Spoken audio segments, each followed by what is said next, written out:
உங்கள் கேஸ் ஸ்டவ்வில் தீ வந்து கம்மியாக எரியுதுன்னா கண்டிப்பாக இந்த வீடியோ பாருங்கள், யூஸ்ஃபுல்லாக இருக்கும். Hi friends, welcome back to our channel. எல்லோரும் எப்படி இருக்கீங்க? கண்டிப்பாக நல்லா இருப்பீங்கன்னு நம்புகிறேன். இன்றைக்கி நம்ம சேனலில் டே டு டே லைஃப்பில் நம்ம எல்லாருக்குமே ரொம்ப யூஸ்ஃபுல்லாக இருக்கக்கூடிய கிச்சன் டிப்ஸ் அண்ட் ட்ரிக்ஸ் தான் ஷேர் பண்ணியிருக்கேன். ஸோ வீடியோ இன்ட்ரெஸ்டிங்காக இருக்கும், ஸ்கிப் பண்ணாமல் ஃபுல்லாக பாருங்கள். அதுக்கு முன்னாடி நீங்கள் இப்போ தான் நம்ம சேனலை ஃபஸ்ட் டைம் பார்க்குறீங்கன்னா இப்போவே சப்ஸ்கிரைப் பண்ணிக்கோங்க, கூட இருக்க பெல் சிம்பிளை கிளிக் பண்ணிக்கோங்க. இப்போ வாங்க வீடியோக்குள்ளே போகலாம். ஃபர்ஸ்ட் இப்போ என்னென்னு பார்க்கலாம். இந்த மாதிரி நம்ம ஐஸ்கிரீம்லாம் வாங்கினதுக்கப்புறம் அந்த பாக்ஸஸை வந்து தூக்கி போட்டுருவோம். இதை சிம்பிளாக வச்சு நீங்கள் ஒரு ஆர்கனைசராக வந்து யூஸ் பண்ணிக்கலாம். இந்த மாதிரி அதோட கேப்பை வந்து சென்டரில் இந்த மாதிரி நல்லா ஃபிக்ஸ் பண்ணிட்டிங்கன்னா அது உங்களுக்கு நல்லா டைட்டாக இருக்கும். அப்புறம் உங்களுக்கு 2 பார்ட்டிஷன் வந்து பார்த்திங்கன்னா கிடைக்கும். இதில் வந்து நீங்கள் கிச்சன் டூல்ஸு, இல்லை ஒரு சைடு வந்து ஸ்பூன்ஸு, இன்னொரு சைடு வந்து ஃபோக் ஸ்பூன்ஸு, இல்லை இந்த மாதிரி டீ வடிகட்டி எது வேணாலும் போட்டு வச்சுக்கலாம். இல்லை நீங்கள் உங்கள் ஸ்டடி டேபிளில் வந்து பென் ஸ்டாண்டாக கூட ஒரு சைடு பென்னு, இன்னொரு சைடு வந்து பென்சில்ஸ், அந்த மாதிரி கூட போட்டு யூஸ் பண்ணிக்கலாம். ட்ரை பண்ணி பாருங்கள். அடுத்த டிப்க்கு, இந்த மாதிரி கிளிப்ஸ்லாம் ரொம்ப அழகாக இருக்கும், பட் ஆனால் உடஞ்சி போயிடும். அதை வந்து தூக்கி போடாதீங்க. இந்த மாதிரி ஒரு ஆர்கனைசராக வந்து பார்த்திங்கன்னா நீங்கள் யூஸ் பண்ணிக்கலாம். ஒரு வால் ஹூக்கில் வந்து மாட்டி விட்டுருங்க. மாட்டிட்டு இதில் வந்து நம்ம யூஸ் பண்ணுற கரண்டி, டீ வடிகட்டிலாம் நீங்கள் மாட்டிக்கலாம். இன்னும் வந்து இந்த ஸ்பூனோட உங்களுக்கு மேலே அந்த கேப் இருக்கு இல்லையா, அந்த இடத்துல ஒரு நூல் மாதிரி கட்டி விட்டுட்டிங்கன்னா இன்னும் ஈஸியாக இருக்கும் உங்களுக்கு மாட்டி விடுறதுக்கு. நிறைய கூட நீங்கள் வந்து பார்த்திங்கன்னா ஸ்பூனு, கரண்டி இந்த மாதிரி மாட்டி வச்சுக்கலாம். ட்ரை பண்ணி பாருங்கள். அடுத்த டிப் என்னன்னு பார்க்கலாம். ஸோ இப்போ பாருங்கள், நம்ம கேஸ் அடுப்போட தீ வந்து ரொம்ப கம்மியாக எரியுதுன்னா அதுக்கு 2 விஷயம் வந்து பார்த்திங்கன்னா நீங்கள் முக்கியமாக வந்து கவனிக்கணும். ஸோ இந்த மாதிரி இருக்குன்னா இன்றைக்கி வீடியோவில் நான் ஷேர் பண்ணியிருக்கேன். இந்த டிப்பை வந்து 2 டிப்புமே நீங்கள் ட்ரை பண்ணி பாருங்கள். ஃபஸ்ட்டு வந்து இந்த ஸ்டாண்டு, பர்னர் எல்லாத்தையும் ரிமூவ் பண்ணிடலாம். அதுக்கு முன்னாடி கேஸ் சிலிண்டரை வந்து நீங்கள் ஆஃப் பண்ணிடணும். இப்போ ஆஃப் பண்ணிவிட்டு இதை வந்து எல்லாத்தையும் நம்ம ரிமூவ் பண்ணதுக்கப்புறம் திருப்பி போட்டுக்கலாம். ஸோ இந்த பர்னருக்கு இங்கே ஒரு லைன் கனெக்ஷன் வந்து பார்த்திங்கன்னா இருக்கும். இப்போ பின்னாடி வந்து பாருங்கள், முன்னாடி எவ்வளோ க்ளீனாக இருந்தாலும் பின்னாடி வந்து நம்ம சமைக்கும் போது பால், டீ, சாதம்லாம் பொங்கி அதோட அழுக்கெல்லாம் வந்து பார்த்திங்கன்னா இந்த டியூப் மாதிரி இருக்கு இல்லையா, அங்கே வந்து போய் உங்களுக்கு அடைச்சிக்கும். அதனால கூட உங்களுக்கு அதோட நெருப்பு வந்து பார்த்திங்கன்னா நல்லா வந்து ஹை ஃப்ளேமாக வராமல் உங்களுக்கு லோ ஃப்ளேமாக வரும். அதுக்கு வந்து நீங்கள் இந்த மாதிரி பின்னு, ஊசி, இல்லை ஏதாவது வயர் இருக்கும் பார்த்திங்கன்னா மெலிசா, அது மாதிரி எடுத்துக்கோங்க. சின்ன பின்னாக பார்த்து எடுத்துக்கோங்க, அப்போ தான் உங்களுக்கு உள்ளே போகும். இதுக்குள்ளே ஒரு குட்டி ஹோல்ஸ் வந்து பார்த்திங்கன்னா இருக்கும். அந்த ஹோல்ஸ்க்குள்ளே இந்த பின்னை வந்து இந்த மாதிரி நீங்கள் விட்டு விட்டு ஒரு 5-6 வாட்டி பண்ணும்போது அதுக்குள்ளே ஏதாவது அழுக்கு டஸ்ட் இருந்துச்சுன்னா உங்களுக்கு ரிமூவ் ஆயிரும். அதுக்கப்புறம் வந்து பார்த்திங்கன்னா உங்களுக்கு நல்லா வந்து உங்கள் கேஸ் ஸ்டவோட ஃப்ளேம் வந்து பார்த்திங்கன்னா உங்களுக்கு நல்லா எரியும். ஸோ உங்களுக்கு வீடியோவில் பார்க்கும்போது புரியும்னு நினைக்கிறேன். இதுக்குள்ளே ஒரு குட்டியான ஹோல்ஸ் இருக்கும். அதுக்குள்ளே இந்த மாதிரி பின் பண்ணி நல்லா வந்து விடுங்க. ஸோ அதே மாதிரி 2 கேஸ் ஸ்டவ்லையும் நீங்கள் பண்ணிக்கோங்க.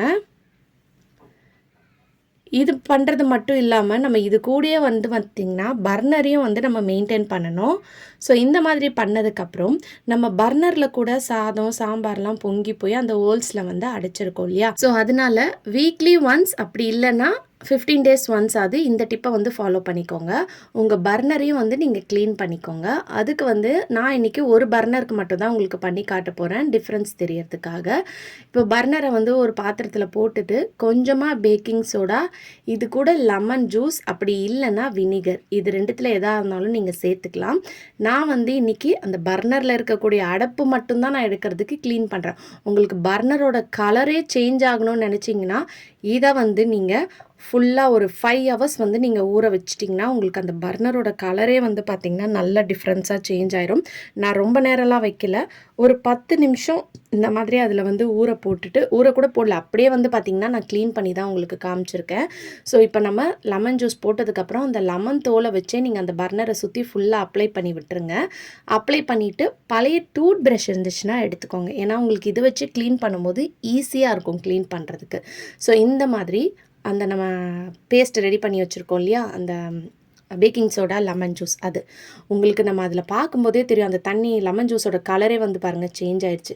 நம்ம எதுவுமே தேய்க்கவே இல்லை, அதுக்கு முன்னாடியே அதில் இருக்கக்கூடிய அழுக்கெல்லாம் வந்து பார்த்திங்கன்னா உங்களுக்கு அந்த லெமன் ஜூஸில் வந்து இறங்கிரும். இப்போ பார்க்கும்போதே ஃபஸ்ட்டு இருந்ததுக்கும் இப்போ இருக்கிறதுக்கும் பர்னரோட டிஃப்ரென்ஸ் வந்து உங்களுக்கு நல்லாவே தெரியும். ஸோ இந்த மாதிரி நல்லா க்ளீன் பண்ணி ப்ரஷ் பண்ணிவிட்டு நல்லா தண்ணியில் வந்து வாஷ் பண்ணிக்கோங்க. ஸோ 2-3 தண்ணியில் வந்து நல்லா வந்து அலசி வாஷ் பண்ணிக்கோங்க. ஸோ இந்த மாதிரி நீங்கள் பண்ணி பாருங்கள். கடையில் போய் நீங்கள் கேஸ்லாம் கொடுத்து ரிப்பேர் பண்ணணும், உங்கள் கேஸ் ஸ்டவ்ன்ற அவசியமே கிடையாது. வீட்லேயே வந்து 5 நிமிஷத்தில் நீங்கள் ரெடி பண்ணி எடுத்துடலாம். ஸோ இப்போ வந்து பார்த்திங்கன்னா நல்லா வந்து நம்ம க்ளீன் பண்ணிட்டோம். இதை வந்து நல்ல ஒரு ட்ரையான காட்டன் கிளாத்தை வச்சு கொஞ்சம் கூட ஈரமே இல்லாத மாதிரி தொடச்சி எடுத்துக்கோங்க. தொடச்சிட்டு முடிஞ்சால் ஒரு 5 நிமிஷம் வெயிலில் கூட வச்சு ட்ரை பண்ண விடுங்க. இந்த மாதிரி உள்ளெல்லாம் நல்லா தொடச்சி விடுங்க. உள்ளே நம்ம இவ்வளோ க்ளீன் பண்ணியிருக்கோம், ஆனாலுமே நீங்கள் உள்ளே தொடச்சிங்கன்னா உங்களுக்கு அதுக்குள்ளேருந்து வந்து பார்த்திங்கன்னா அழுக்கு வரும். இப்போது இந்த பர்னரோட கேப்பில் ஏதாவது நம்ம பேக்கிங் சோடா லெமன்லாம் போட்டு வாஷ் பண்ணியிருந்தாலும் கேப்பில் ஏதாவது இருக்கும் இல்லையா? ஸோ அது இல்லாமல் இருக்கிறதுக்கு இந்த மாதிரி பின்னை வச்சு நல்லா வந்து அதை குத்தி குத்தி விடுங்க. நீங்கள் பின் யூஸ் பண்ணிக்கலாம், அப்படி இல்லைன்னா டூத்பிக் இருந்துச்சுன்னா கூட நீங்கள் யூஸ் பண்ணிக்கலாம். ஸோ இங்கே தொடச்சிட்டு நான் உங்களுக்கு காட்டுறேன் பாருங்கள், எந்த அளவுக்கு அழுக்காக இருக்குது பாருங்கள். ஸோ இந்த மாதிரி அழுக்கு அடப்பு வந்து அந்த இடத்துல இருந்துச்சுன்னா உங்களுக்கு எப்படி பர்னர்லேருந்து ஃப்ளேம் வந்து நல்லா வரும்? ஸோ கண்டிப்பாக வரவே வராது. அதனால தான் நம்ம இப்படி க்ளீன் பண்ணுறோம். இப்போ நான் க்ளீன் பண்ணிவிட்டு போட்டுட்டேன். இப்போ நான் இந்த பர்னர் தான் நான் க்ளீன் பண்ண பர்னர்.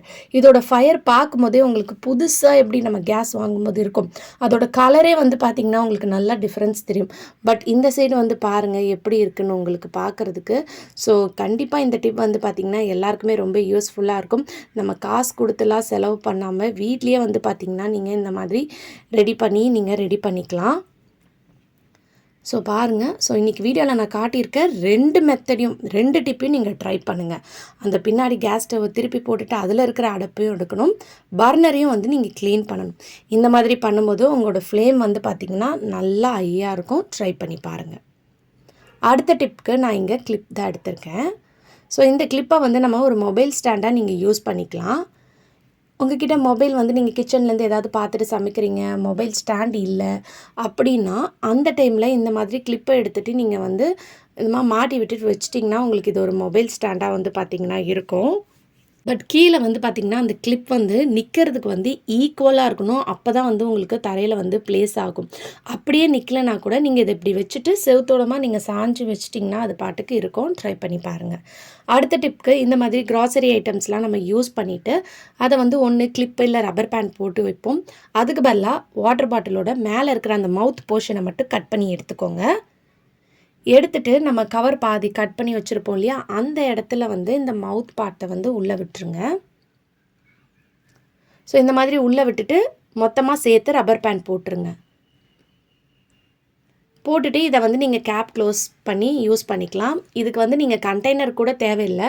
உங்ககிட்ட கண்டெய்னர்ஸ் நிறையா இல்லை, பேச்சுலர்ஸாக இருக்கீங்கன்னா இந்த மாதிரி கவரில் அந்த வேஸ்ட்டான வாட்டர் பாட்டிலோட மவுத்தை போட்டுட்டு ரப்பர் பேண்ட் போட்டுட்டு இந்த மாதிரி வேணுன்ற போது எடுத்து கூட நீங்கள் யூஸ் பண்ணிக்கலாம்.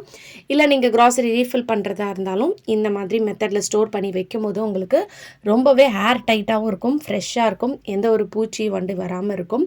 கண்டிப்பாக யூஸ்ஃபுல்லாக இருக்கும். ட்ரை பண்ணி பாருங்கள். ஓகே ஃப்ரெண்ட்ஸ், இன்றைக்கி வீடியோவில் நான் ஷேர் பண்ணி இந்த டிப் கண்டிப்பாக உங்களுக்கு யூஸ்ஃபுல்லாக இருக்கும்னு நினைக்கிறேன். அப்படி யூஸ்ஃபுல்லாக இருந்துச்சுன்னா மறக்காமல் நம்ம சேனலை லைக் பண்ணுங்கள், ஷேர் பண்ணுங்கள், கமெண்ட் பண்ணுங்கள், சப்ஸ்கிரைப் பண்ணிக்கோங்க. தேங்க்யூ ஃபார் வாட்சிங்.